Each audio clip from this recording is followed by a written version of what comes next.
اور پھر جب وہ ذات وہ خواہش پوری کر دیتی ہے اس کے بعد نئی خواہش دل گھر کرتی ہے، لیکن ان سب کے باوجود وہ اللہ کی ذات میری ان تمام خواہشوں کو ایک ایک کر کے ایسا پورا کر دیتی ہے جیسے اس کے در پہ بے حساب ملتا ہے۔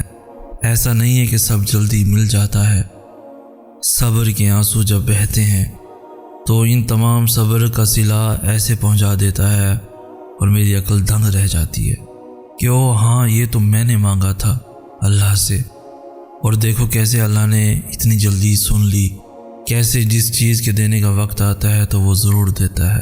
ایسا نہیں ہے کہ میں اللہ کے زیادہ قریب ہوں، ایسا نہیں ہے کہ اللہ صرف میری سنتا ہے۔ اللہ کے قریب ان سب سے زیادہ قریب تو وہ ہوتا ہے جن کے آنسو اللہ کو پسند ہوتے ہیں۔ اللہ تو سب کو پیار کرتا ہے اور اس کی رحمت سب کے لیے ہے، اس کا کن سب کے لیے ہے، اس کے ساتھ سب کا رشتہ الگ سا ہے، کہیں امیدوں کا رشتہ ہے تو کہیں دعاؤں کا اور کہیں آنسوؤں کا، لیکن ان سب کے بدلے اس کا کن سب کے لیے ایک سا ہے۔ تو تم مایوس نہ ہو، وہ سب کا اللہ ہے۔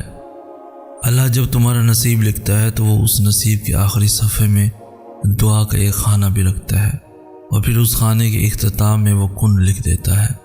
وہ کچھ خاص دعاؤں کو اپنے پاس رکھ لیتا ہے، اور جب وہ بہترین وقت پر بھی نہ ملے تو اس کا اجر قیامت والے دن ضرور دیتا ہے، لیکن وہ اپنے بندوں کی دعائیں رد نہیں کرتا۔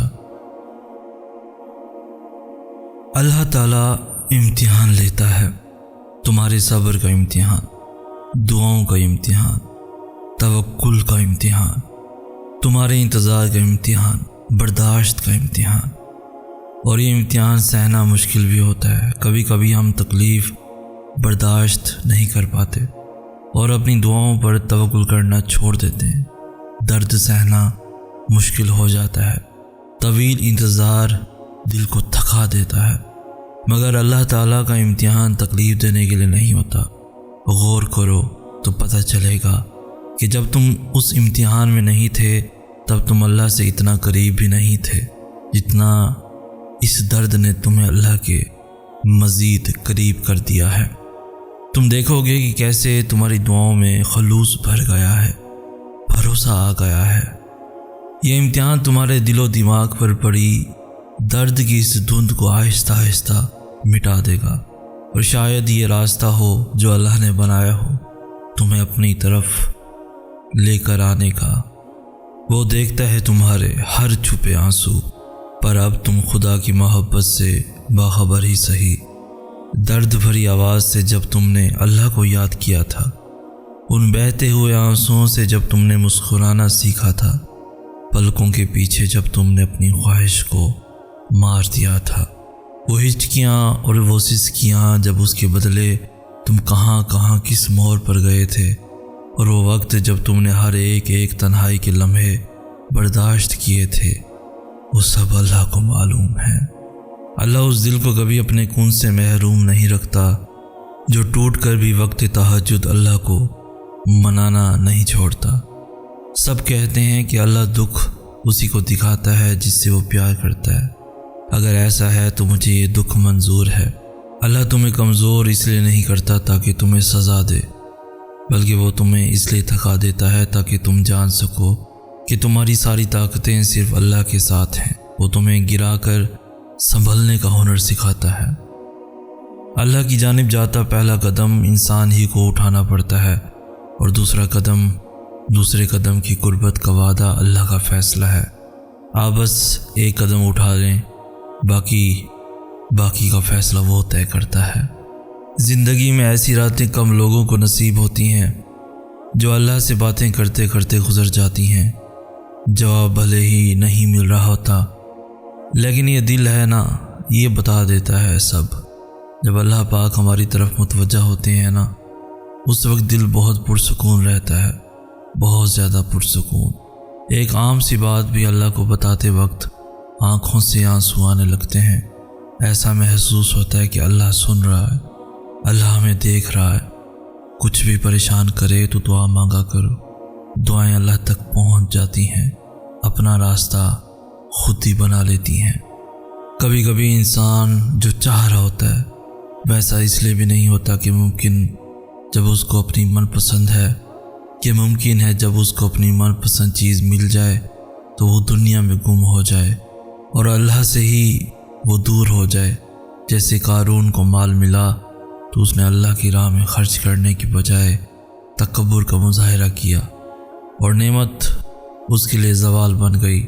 انسان کو لگتا ہے فلاں چیز میرے لیے نعمت ہوگی، لیکن کبھی وہی زحمت بن جاتی ہے، چاہے اسے کتنی ہی اچھی کیوں نہ لگتی ہو۔ اس لیے ہمیشہ یہی سوچنا چاہیے کہ اللہ میرے ساتھ ہے، وہ میرے لیے ہر معاملے میں آسانی پیدا کرے گا۔ اللہ اکیلا ہی سب کے لیے کافی ہے، وہ کسی کو نہیں چھوڑتا، وہ کسی کو نہیں بھولتا۔ تم کہتے ہو کہ درد اب برداشت سے باہر ہو گیا۔ اللہ فرماتا ہے کہ وہ کسی جان پر اس کی طاقت سے زیادہ بوجھ نہیں ڈالتا۔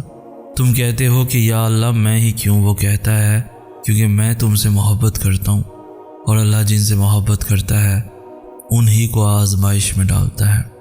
وہ سب کا اللہ ہے، میں اس سے بہت مانگتا ہوں ہر چھوٹی چھوٹی چیز کہ یا اللہ بس یہ والی خواہش پوری کر دے، اس کے بعد اور کوئی خواہش نہیں کروں گا اور کچھ نہیں مانگوں گا۔ اور پھر جب وہ ذات وہ خواہش پوری کر دیتی ہے اس کے بعد نئی خواہش دل گھر کرتی ہے، لیکن ان سب کے باوجود وہ اللہ کی ذات میری ان تمام خواہشوں کو ایک ایک کر کے ایسا پورا کر دیتی ہے جیسے اس کے در پہ بے حساب ملتا ہے۔ ایسا نہیں ہے کہ سب جلدی مل جاتا ہے۔ صبر کے آنسو جب بہتے ہیں تو ان تمام صبر کا صلہ ایسے پہنچا دیتا ہے اور میری عقل دنگ رہ جاتی ہے کہ او ہاں یہ تو میں نے مانگا تھا اللہ سے، اور دیکھو کیسے اللہ نے اتنی جلدی سن لی، کیسے جس چیز کے دینے کا وقت آتا ہے تو وہ ضرور دیتا ہے۔ ایسا نہیں ہے کہ میں اللہ کے زیادہ قریب ہوں، ایسا نہیں ہے کہ اللہ صرف میری سنتا ہے۔ اللہ کے قریب ان سب سے زیادہ قریب تو وہ ہوتا ہے جن کے آنسو اللہ کو پسند ہوتے ہیں۔ اللہ تو سب کو پیار کرتا ہے اور اس کی رحمت سب کے لیے ہے، اس کا کن سب کے لیے ہے، اس کے ساتھ سب کا رشتہ الگ سا ہے، کہیں امیدوں کا رشتہ ہے تو کہیں دعاؤں کا اور کہیں آنسوؤں کا، لیکن ان سب کے بدلے اس کا کن سب کے لیے ایک سا ہے۔ تو تم مایوس نہ ہو، وہ سب کا اللہ ہے۔ اللہ جب تمہارا نصیب لکھتا ہے تو وہ اس نصیب کے آخری صفحے میں دعا کا ایک خانہ بھی رکھتا ہے، اور پھر اس خانے کے اختتام میں وہ کن لکھ دیتا ہے۔ وہ کچھ خاص دعاؤں کو اپنے پاس رکھ لیتا ہے، اور جب وہ بہترین وقت پر بھی نہ ملے تو اس کا اجر قیامت والے دن ضرور دیتا ہے، لیکن وہ اپنے بندوں کی دعائیں رد نہیں کرتا۔